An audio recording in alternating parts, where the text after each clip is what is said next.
ये जी तीन युगों में पाया को नाम, ओ तीन युगों में पाया को नाम, फिर भटकते मन नहीं रंगा रंगा लिया कपड़ा राख रमाई तन में। तीन युगों में पाया को नाम, भटकते मन में मन नहीं रंगा रंगा लिया कपड़ा राख रमाई तन में। तीन युगों में पाया को नाम, भटकते मन में मन नहीं रंगा रंगा लिया कपड़ा राख रमाई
भक्त भोजो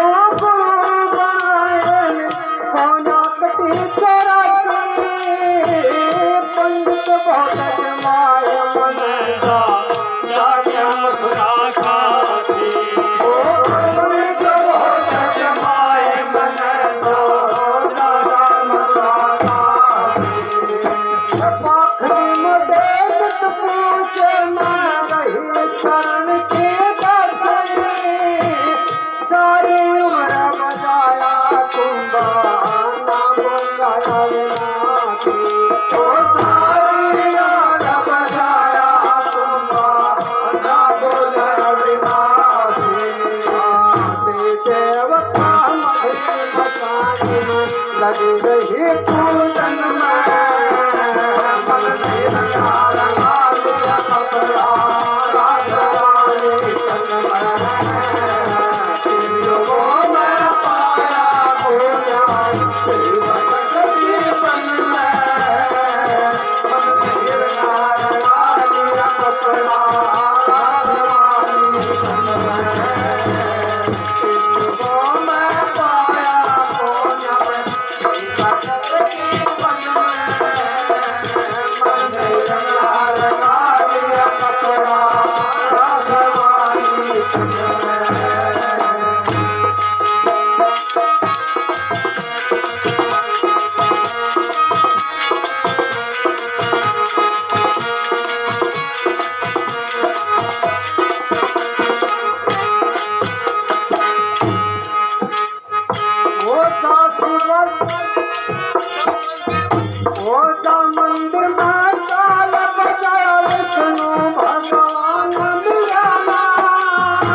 पूजा तो भगवान जाना ओ कांच वाला शिव की पूजा शिव भगवान जाना वो गुरुद्वार में ग्रंथ पढ़ाऊंगा परमानंद जाना नित्य कभी करे आरती सत्ता जान जाना वो नित्य दूर गाजी करे आरती सत्ता जान जाना संतों की महल है राम विदाय कथन में मन नहीं राजा अपना हमारे तन में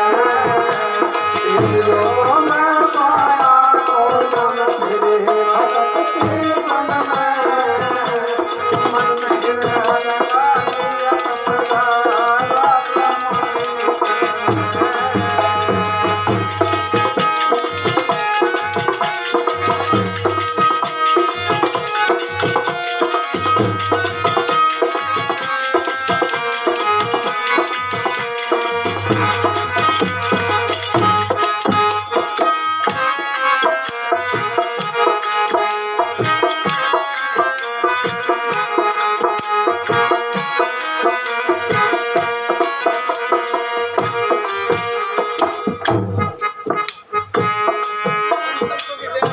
अपना संतों के दया महल के जमाना दिखा धूप रूप वहाँ छाया कोया मोज जमाना देखे धूप रूप वहाँ छाया कोया मोज जमाना देखे वो जहाँ पर सत्य जो दया नूरन साना दिखा संतों का झंडा राम है जो माता नाम ओ संतों का झंडा राम है जो माता नाम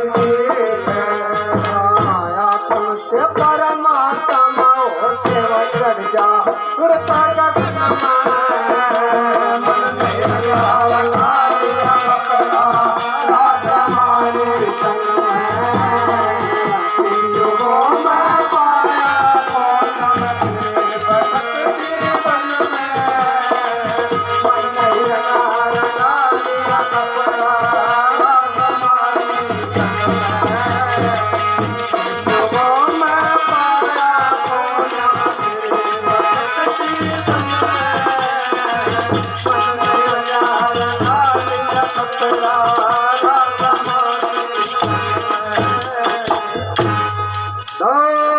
धन सतगुरु तेरा ही आसरा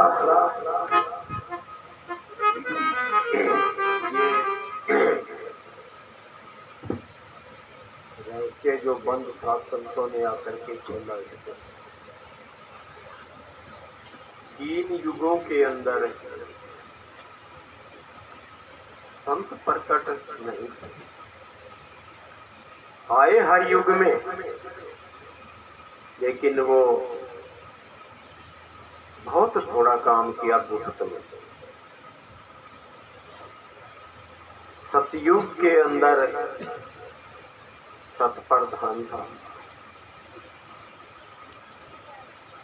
ऋषि मुनियों ने उस समय में बहुत लंबी लंबी तपस्याएं की। संतों ने उनका उदाहरण दिया है, उनका प्रमाण बताया कि 88 हजार वर्ष तक तपस्या। अब शायद इस बात को सुनकर के ये संशय उठे कि 88,000 इंसान की उम्र तो 100 ही साल है, 88,000 वर्ष तपस्या कैसे की होगी। तो बतलाया गया है कि सतयुग के अंदर इंसान की उम्र 1 लाख वर्ष की होती है। और मन जो है वो घोड़े के समान ताकत रखता था, और प्राण जो है वो हार्ट के अंदर। तो उस वक्त में जैसे हम सुनते आ रहे हैं इतिहास में कि वो 12-12 वर्ष की जो है समाधि लगा जाते हैं। तो 12 वर्ष के लगाने का अर्थ उनका यही था कि प्राण जो है वो हार्ड के अंदर है, जब तक हार्ड खत्म ना हो तो प्राण निकले नहीं। और इसलिए उनको जो है खाने पीने की भी इतनी आवश्यकता नहीं रही, इसलिए उन्होंने जो 12 वर्ष की समाधि लगाई। और उन्होंने जो है 88 हजार वर्ष तपस्या उस समय में की। अब सतयुग के बाद में त्रेता युग आया। त्रेता युग के अंदर इंसान की उम्र 10,000 वर्ष की रहेगी, 90,000 की 10,000 वर्ष की उम्र रहेगी इंसान की। और मन जो है वो मींढे के समान ताकत रखने लगे। और प्राण जो है वो मांस के अंदर आ गया। उस वक्त में उन समय में उन युगों में जो ये भक्ति की, उनको उस भक्ति का फल तो मिला, लेकिन इस आवागमन के चक्कर से पीछा नहीं छूटा। फिर द्वापर युग आया, तो द्वापर युग के अंदर इंसान की उम्र रह गई 1000 वर्ष। प्राण लहू के अंदर आ गए। तो देखो सतयुग के अंदर घोड़े के समान, घोड़े के नहीं, हाथी के समान ताकत रखता था मन। और उस वक्त में उन्होंने जो उस मन को लगाम लगाने की कोशिश की उन ऋषि मुनियों ने। त्रेता युग में घोड़े के समान ताकत रखता था और द्वापर युग में मिंडे के समान उसकी ताकत आ गई। और अब इस कलयुग के अंदर 120 साल की उम्र है इंसान की। 120 साल तो कोई शायद ही कोई अरब खरब में एक आध हो तो हो, वरना 120 साल मुश्किल है। कलयुग के अंदर कबीर साहब जी कहते 120 साल रहे, बाकी कोई 110 या 115 तक तो हो जाते हैं, लेकिन 20 नहीं। और इससे घट करके जो है वो 60, 70, 80 में ही छुट्टी होने लग रही है। प्राण जो है वो अन्न के अंदर आ गए, अन्न खाए तो ये बॉडी चले, अन्यथा इसकी छुट्टी। और मन जो है वो कीड़ी के समान हो गया। सतयुग के अंदर उन ऋषि मुनियों ने हाथी के समान मन ताकत रखने वाले पे भी उन्होंने जो है लगाम लगाने की कोशिश की, लेकिन इस कलयुग में इस कीड़ी के समान इस मन की ताकत होने के बाद भी ये काबू नहीं आ रहा है।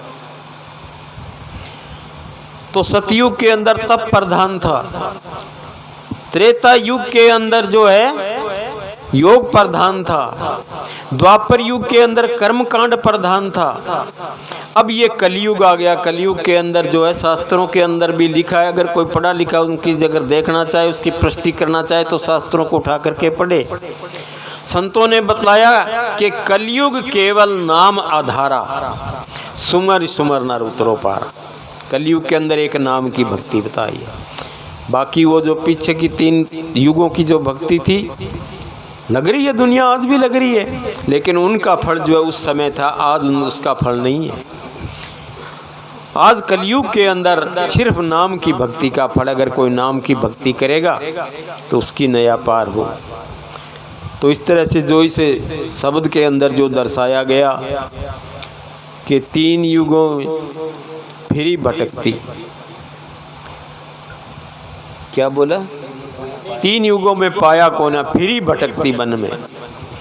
और मन नहीं रंगा, रंगा लिया कपड़ा, मन को नहीं रंगा, कपड़े रंगे। कपड़े रंग के जैसे लाल काले पीले गहरे वस्त्र पहन लिए।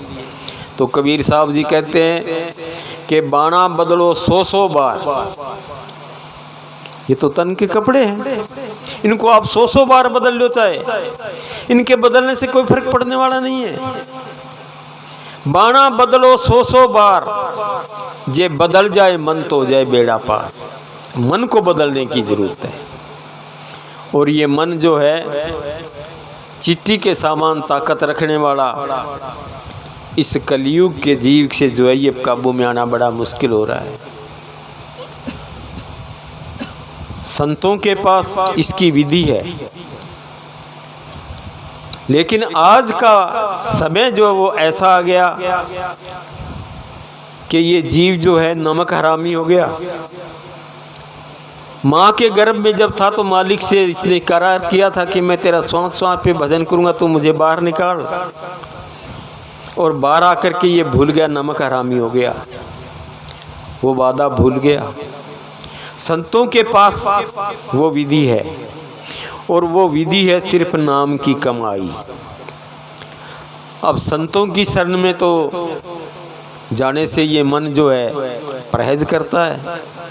पहली बात तो ये कि जाता नहीं, और चला जाए तो फिर उनकी बातों को नहीं सुनता, और अगर सुन भी ले तो वो याद नहीं रहती, और याद भी रह जाए तो उस पे विचार नहीं करता। ये संतों की बातों का विचार करने के बदले में उसका विरोध करता है। संतों की बात एक एक लफ्ज़ उनका कसौटी पे परखा हुआ है। संतों की एक भी लफ्ज़ में अगर कोई कहीं भी चूक हो तो नहीं हो सकती। लेकिन ये मन शैतान है। ये मन शैतान होने के नाते इसने सारी दुनिया को जकड़ करके रख दिया। ये त्रिलोकी का, पूरी त्रिलोकी का वकील है। काल भगवान का ये जो एजेंट है, तो इसने जो है सारे संसार को बांध रखा है। काल और माया का जोड़ा है। अब माया क्या है? माया वो जो समझी ना जा सके। इसके अलावा जो बाहरी जो बात जो आती है समझने वाली, तो उसके लिए संतों ने कहा कि हमारी जो ज़मीन जायदाद है, रुपया पैसा है, वो माया है। घर में स्त्री है, वो माया है, माया का रूप है। वो औलाद है, वो माया का रूप है। तो ये जीव जो है इसी चक्कर में उलझ गया। संतों ने न तो घर बार छोड़ने के लिए कहा है, न बाल बच्चे छोड़ने के लिए कहा है, न अपना कारोबार छोड़ने के लिए कहा है। वो कहे ये सब कुछ करो अपना, ये तुम्हारा फर्ज है। घर में माँ बाप बूढ़े हैं तो उनकी सेवा करो,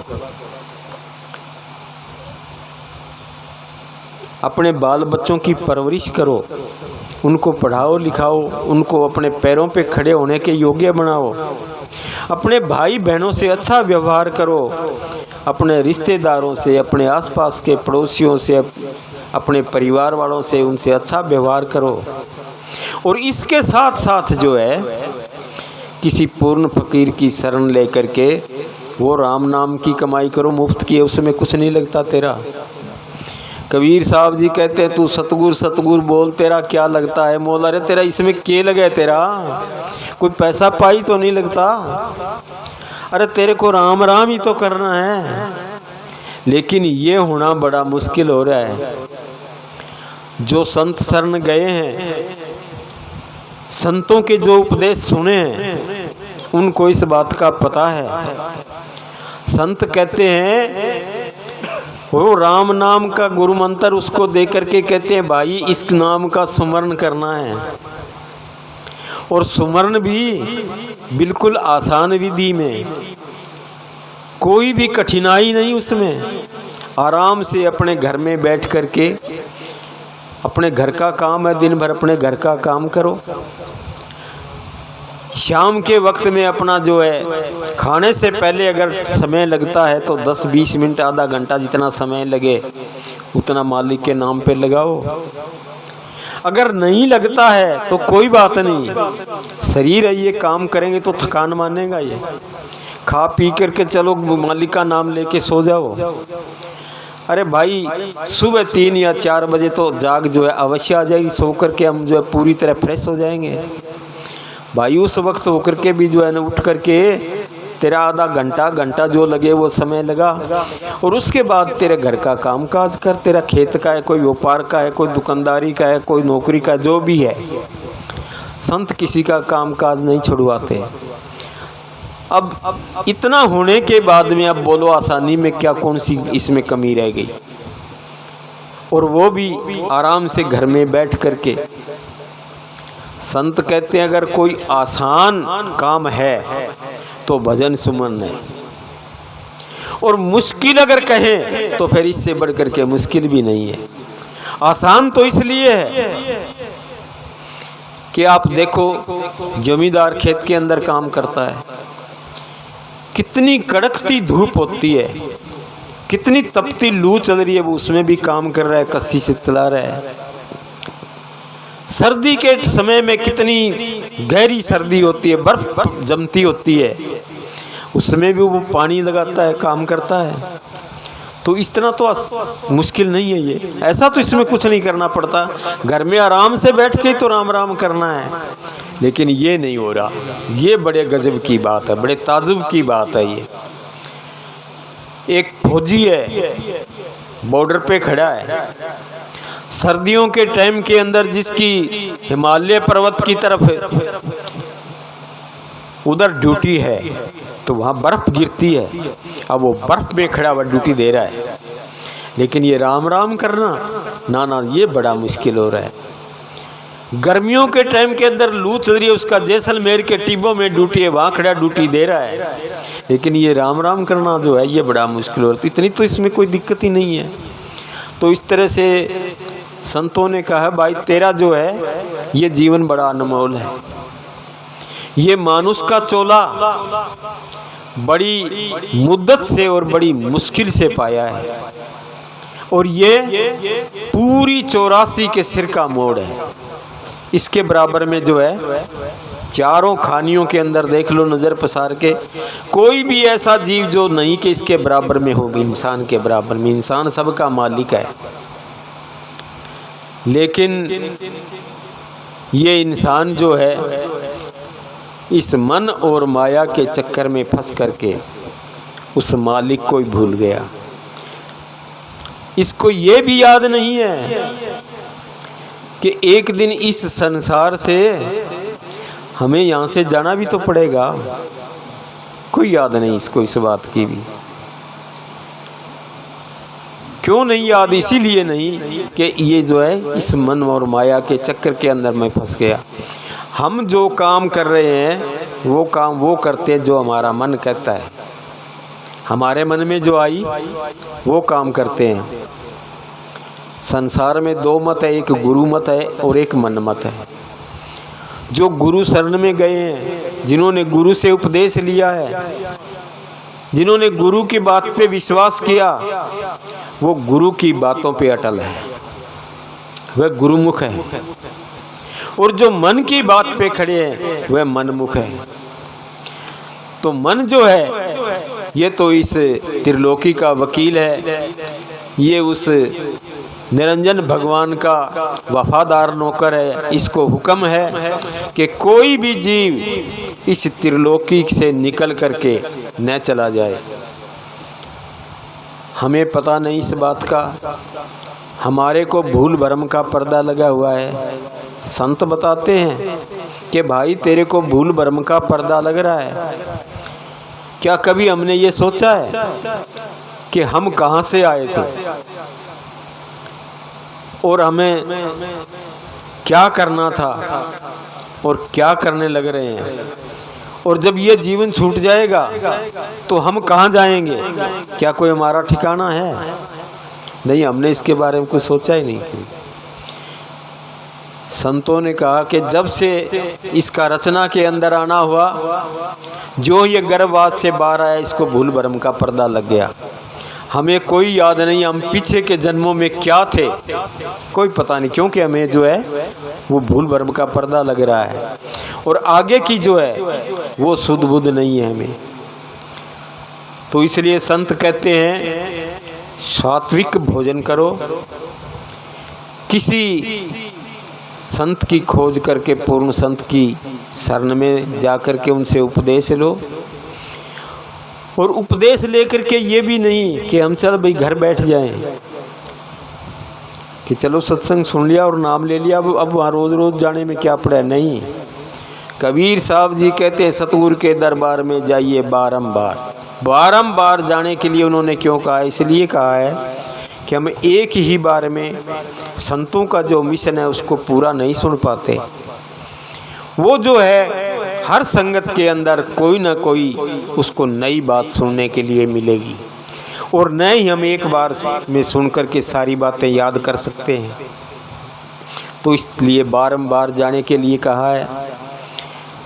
इंसान, संतों ने कहा, 3 प्रकार से कर्म करता है। मनसा वाचा कर्मणा,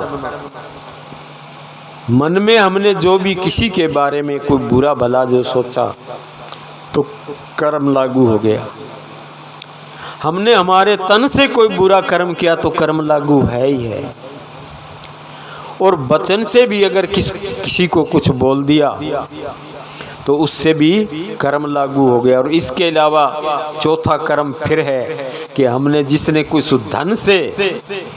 धन से भी जो है कोई ऐसा कोई बुरा कर्म कर दिया तो कर्म लागू है। तो ये इंसान, ये जीव कहाँ कहाँ बच सकता है? संतों की शरण में जा कर के बच सकता है। ये एक ही रास्ता है। संत जो है वो सत्य के प्रतीक हैं, वो सत्य का मार्ग इस जीव को देते हैं। और संतों के बताए हुए सत्य मार्ग को अगर ये जीव पकड़ ले तो इसका हमेशा हमेशा के लिए इस काल चक्कर से पीछा छूट सकता है। ये संतों का मिशन है, ये संतों का उपदेश है। रूहानियत के कोई भी संत कहीं भी आए हो, उन सब की बातें एक ही है। उनका एक ही मिशन है कि इस जीव को इस त्रिलोकी से, इस काल के भव चक्कर से निकाल करके और इसको जो है उस सतगुरु के अमर लोक में ले जाना। एक ही उनका उपदेश है, एक ही उनका मिशन है। बाकी जो इस शब्द के अंदर जैसे बतलाया, जो पीले काले गेरुए लाल रंग के जो वस्त्र पहने फिरते हैं, उनमें शायद ही कोई अपनी जगह पे सच्चा हो, वरना तो सब जो वर्ण बना करके जो है वो एक अपना जीवन ही पूरा कर रहे हैं, बस अपना स्वार्थ साधने के लिए। अभी पिछले दिनों की बात है, 2 महीने पहले मेरा शहर में जाना हो गया। हम एक दुकान पे खड़े थे तो एक बाबा जी आ गया, मोटे मोटे मणकों की माला डाल रखी, खुले बाल थे सिर के, दाढ़ी मूछ बढ़ा रखी और भगवे कपड़े पहन रखे, एक हाथ में चिमटा ले रखा, एक हाथ के अंदर वो कमंडल था। अब उसने आकर के जो दुकानदार के आगे फैलाया कुछ लेने के लिए कि भाई वो इसमें कुछ पैसे डाले। अब दुकानदार ने उसने हाथ जोड़ दिए। अब जब उसने हाथ जोड़ दिए तो मैं वहाँ उसकी दुकान की गेट में खड़ा था, उसने मेरी तरफ भी बढ़ा दिया। मेरी तरफ बढ़ाया तो मैंने पूछा, बाबा आपका कितना बड़ा परिवार है? कहने लगा, परिवार तो सब मालिक का है। मैं कहा ये बात तो बहुत बढ़िया है भाई, परिवार सब मालिक का है तो फिर आपको क्या चिंता लगी पड़ी है उसकी? ये परिवार मालिक का तो मालिक इनकी चिंता करेगा, तेरे को क्या चिंता होगी इनकी? अब ये बात सुन करके वो जो है कुछ नहीं बोला और चला गया। तो इस तरह के जो हैं वो सिर्फ नाम मात्र के बाबा जी हैं। अब वो नाम मात्र के बाबा जी अपना कल्याण नहीं कर सकते, दूसरों का क्या करेंगे? लेकिन ये भोला जीव जो है ये उनके चुगल में फंस जाता है। श्रद्धा है इसके, क्योंकि ये इंसान जो है मालिक का रूप है, श्रद्धा है इसके। ये श्रद्धा रूप में आकर के अब जो भी कोई द्वार पे आया, कोई मंगता भिखारी, कोई बाबा, जो भी कोई आया, चाहे वो कोई ढोंगी है, पाखंडी है, कैसा भी है, अब इसके जो श्रद्धा है तो ये श्रद्धा अपनी श्रद्धा से ये कहता है कि चलो अपने द्वार पे आए तो कुछ ना कुछ तो इसको दें, भाई द्वार से खाली नहीं मोड़ना चाहिए। लेकिन इस बात का पता नहीं हमें कि जो हमारे द्वार पे आया और हमने जो है उसको कुछ दिया तो हमारा संस्कार जो है उसके साथ जुड़ रहा है। वो क्या कर्म करेगा उससे? हमने 2 रुपए, 5 रुपए, 10 रुपए जो उसको दिए, वो उससे क्या कर्म करेगा? और वो जो कर्म करेगा उसकी रजिस्ट्री हमारे नाम भी होगी।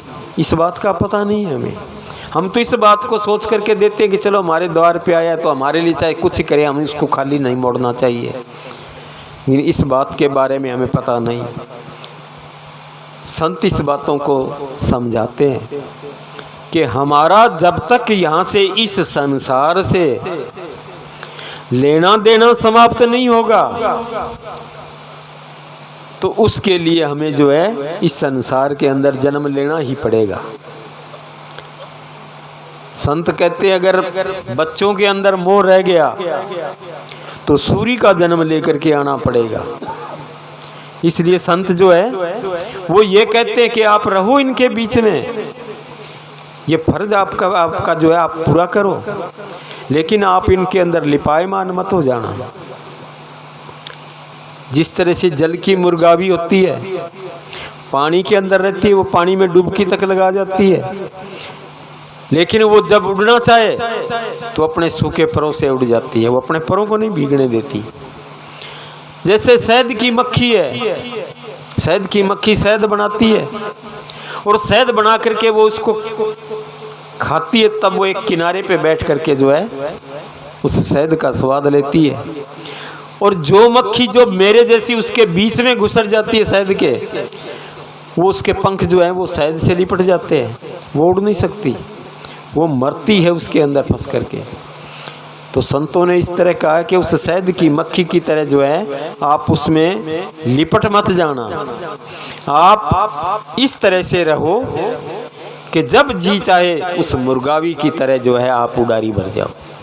तो इस तरह से संतों ने इस संसार से, इस जीव को इस आवागमन के चक्कर से निकलने का उन्होंने उपदेश दिया। वो कहते हैं अभी कोई मानो तुम्हारी मौज, न मानो तुम्हारी मौज, धन धन सतगुरु तेरा ही आश्रय।